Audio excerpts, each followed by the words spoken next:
देखिए आज हम लोग मेंसुरेशन में पढ़ने जा रहे हैं समखटभुज से रिलेटेड जो भी प्रश्न होगा हम देखेंगे। समखटभुज एक ऐसी आकृति होती है जिसमें सभी भुजाएं बराबर होती हैं और भुजाओं की संख्या 6 होती है और 6 भुजाएं कैसी होती हैं, बराबर होती हैं। तो देखिए जो समखटभुज का हमारा परिमाप होता है 6a और ए क्या है, समखटभुज की भुजाएं हैं। और जो उसका क्षेत्रफल होता है 6√3/4 गुणे भुजा स्क्वायर। तो इतना आप लोग फार्मूला जो दिया गया है इसको याद करिए और इस पर आधारित जो भी समखटभुज पर आधारित प्रश्न रहेगा हम लोग लगाते हैं। चलिए तो हम लोग प्रश्न को लगाते हैं। आइए देखते हैं हम लोग पहला प्रश्न। देखिए हम लोग पहले क्वेश्चन पर आते हैं। किसी समखटभुज की भुजा 12 सेमी है, समखटभुज का क्षेत्रफल ज्ञात कीजिए। तो प्रत्येक भुजा इसका समखटभुज हमको दिया है 12 सेमी। तो हम आप लोगों को फार्मूला भी बताए हैं। समखटभुज का क्षेत्रफल, समखटभुज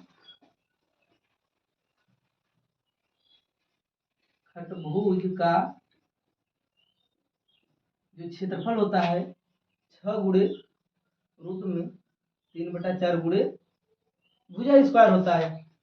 आप लोग जानते हैं √3/4 गुणे भुजा स्क्वायर ये समबाहु त्रिभुज का भी क्षेत्रफल होता है। तो यहाँ पर जो सभी त्रिभुजे बन रहे हैं ना वो क्या है, समबाहु त्रिभुज है। तो इसका समखटभुज का जो भुजा दिया है हमको 12 सेमी दिया है। तो 6 गुणे √3/4 गुणे भुजा स्क्वायर यानी कि हम 12 का वर्ग कर देंगे, 12 का वर्ग कर देंगे। तो 6 गुणे √3/4 गुणे भुजा स्क्वायर यानी 12 का हम वर्ग करेंगे तो कितना हो जाएगा, 144। 4 3 12 और 4 छाक 24, ये कट गया। अब हम 6 का मल्टीप्लाई 36 में करेंगे तो 6 छाक 36 और 6 18 3 21 √3 सेमी स्क्वायर। तो ये समखटभुज का क्षेत्रफल हमारा हो गया। आइए हम चलते हैं अब अगले क्वेश्चन पर। आइए देखते हैं हम क्वेश्चन नंबर दूसरा दिया है। एक समखटभुज का क्षेत्रफल 54√3 सेमी है, उसकी भुजा की माप ज्ञात कीजिए। ये जो हमारा खटभुज बना हुआ है इसका हमको क्षेत्रफल दे दिया है 54√3 और इसकी हमको एक भुजा ज्ञात करना है। भुजा हम मान लेते हैं ये है। तो समखटभुज का क्षेत्रफल जो हमारा होता है समखटभुज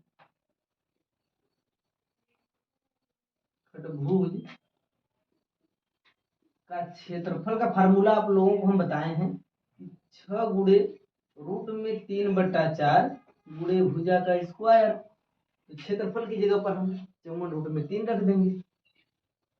54√3 बराबर 6 गुणे √3/4 गुणे भुजा का स्क्वायर। √3 क्या हो जाएगा, कैंसिल आउट और 6 एकम 6 9 54 और 9 चौक 36 बराबर कितना हो जाएगा, a स्क्वायर। एक मान कितना हो जाएगा, 6 हो जाएगा। और ये क्या है, हमारा समखटभुज की भुजा है। तो समखटभुज की भुजा कितनी हो गई, 6 हो गई। तो आइए अब हम चलते हैं क्वेश्चन नंबर तीसरे पर। आइए देखते हैं, हम दिया है क्वेश्चन नंबर तीसरा। एक समखटभुज का विकर्ण 16 सेमी है, उसका क्षेत्रफल हमको ज्ञात करना है। जो समखटभुज का विकर्ण होता है वो भुजा का दुगना होता है। अगर बात करें विकर्ण की तो बिंदु ए अगर हम इसको माने तो ये बिंदु अगर बी है तो जो ए बी है यही क्या है, समखटभुज की विकर्ण है। तो विकर्ण हमारा क्या होता है 2a और विकर्ण दिया है हमारा 16 दिया है तो ए का मान कितना आ जाएगा, 8 आ जाएगा। और क्षेत्रफल यानी भुजा हमको पता चल गया, समखटभुज की जो भुजा है ए और ए का मान हमारा आ गया 8। तो जो उसका क्षेत्रफल होता है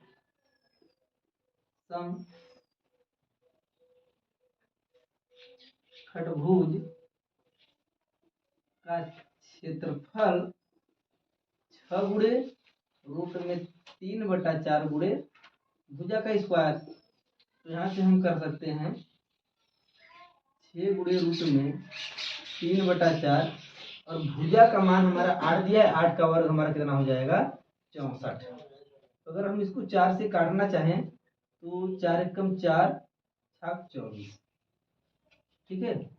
और 16 का गुणा हम 6 में करेंगे तो 16 छक्का 96 और रूट में 3 सेमी स्क्वायर हो जाएगा। ये क्या हो गया समखंडभुज का क्षेत्रफल। आइए हम चलते हैं क्वेश्चन नंबर, आते हैं क्वेश्चन नंबर 7वां हमारा दिया है 7 सेमी भुजा के समखंडभुज के परिवृत्त का क्षेत्रफल ज्ञात कीजिए। परिवृत्त मतलब ये जो हमारा खंडभुज बन रहा है और इसके चारों बगल सभी भुजाओं को टच करके जो हमारा वृत्त बन रहा है उसी का हमको क्या करना है क्षेत्रफल ज्ञात करना है। तो देखिए अगर इन सभी भुजाओं को टच करके अगर हम एक इस टाइप से अगर हम वृत्त खींचे कुछ इस टाइप से तो जो हमारा ये व्यास होगा ये दोनों भुजाओं को जोड़ देंगे। अगर हम देखिए यहाँ से यहाँ तक ये वृत्त का क्या होगा व्यास होगा और ये जो वृत्त की होगी क्या होगी त्रिज्या होगी। तो वृत्त का जो हमको भुजा ये दे दिया है 7 सेमी भुजा के समबाहु समखंडभुज। देखिए 7 सेमी भुजा के समखंडभुज के परिवृत्त का क्षेत्रफल हमको ज्ञात करना है। इसका जो प्रत्येक भुजा दिया है कितना दिया है 7 सेमी दिया है। तो जस्ट अगर हम यहाँ से यहाँ तक इसका दोगुना कर दें तो इसका क्या हो जाएगा व्यास हो जाएगा और इसका त्रिज्या 7 सेमी हो जाएगा। तो वृत्त का त्रिज्या कितना होगा 7 सेमी। तो यहां से हम इसका क्षेत्रफल ज्ञात कर सकते हैं। वृत्त का क्षेत्रफल ये जो हमारा वृत्त बन रहा है इसका क्षेत्रफल क्या होगा पाई आर स्क्वायर। पाई का मान हमारा कितना होता है 22/7 और आर का मान हमारा 7 है तो 7 गुणे 7 कर देंगे तो 7 7 कैंसिल आउट 7 दूना 14 4 हाथ लगा 1 7 दूना 14 1 15 154 सेमी स्क्वायर हो जाएगा इस वृत्त का क्षेत्रफल। आइए हम चलते हैं दूसरे टॉपिक पर। आइए हम पढ़ते हैं समलंब चतुर्भुज। समलंब चतुर्भुज ऐसा होता है जिसके आमने सामने की केवल 2 भुजाएं क्या हो समांतर हो, यही इसका कंडीशन है।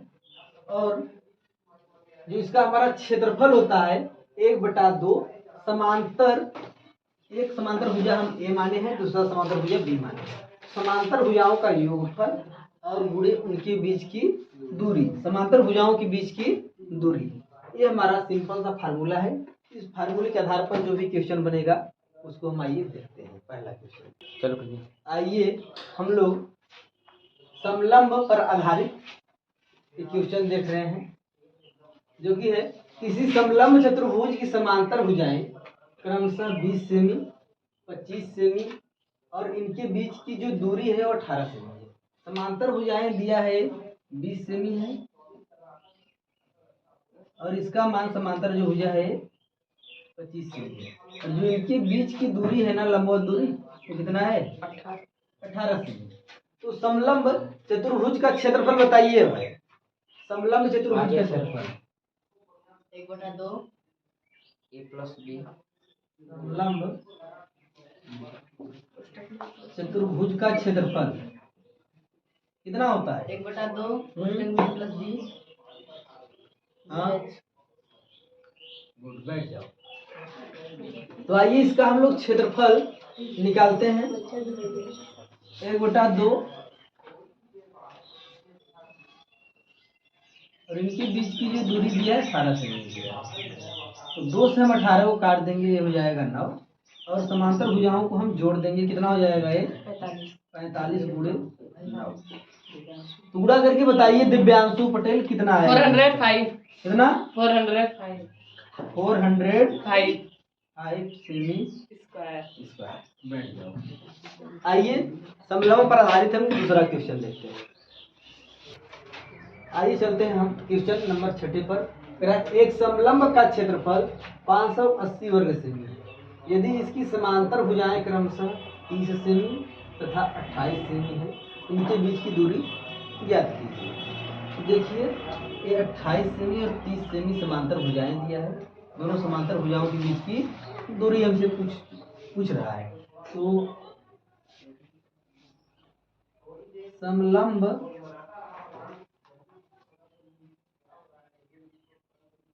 चतुर्भुज का जो हमारा क्षेत्रफल होता है वो 1/2 समांतर भुजाओं का योगफल और उनके बीच की दूरी होता है। तो इसका क्षेत्रफल हमको दिया है, कितना दिया है? 580 वर्ग सेमी। समांतर भुजाएं दिया है 28 सेमी और 30 सेमी, इसके बीच की दूरी हमसे पूछ रहा है। इसका मल्टीप्लाई हम इसमें करेंगे तो कितना हो जाएगा?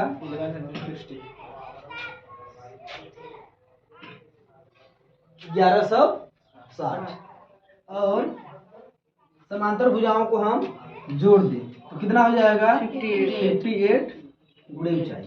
तो एच बराबर हमारा हो जाएगा 1160 बटा 58। भाग देकर के बताइए कितना आया? 20। यानी कि इसके बीच की जो दूरी होगी, दोनों समांतर भुजाओं के बीच की दूरी होगी वो 20 सेमी होगी। तो आइए अब हम मिलते हैं अगले वीडियो में। आनंद सुपर 20 क्लासेज में सभी छात्राओं का और छात्रों का हार्दिक स्वागत और अभिनंदन है। एक क्वेश्चन हम आप लोगों को दे रहे हैं जो कि आप लोग कमेंट में करके बताइएगा कि उसका आंसर कितना आया है। देखते हैं, एक क्वेश्चन दिया है, एक समलंब की दो समांतर भुजाओं की लंबाई क्रमशः 16 मीटर और 20 मीटर है। यदि उसकी ऊंचाई 10 मीटर हो तो उसका क्षेत्रफल ज्ञात कीजिए। इसका क्षेत्रफल आप लोग कमेंट कीजिए, भागिए मत इस क्वेश्चन से, जो भी आ रहा है उसको कमेंट करिए। कहते हैं कि मुश्किलों से भाग जाना आसान होता है, जिंदगी का हर पहलू इम्तहान होता है। डरने वालों को कुछ नहीं मिलता इस दुनिया में और लड़ने वालों के कदमों में जहान होता है। इस क्वेश्चन का आप लोग डरिए मत, आंसर कमेंट करिए।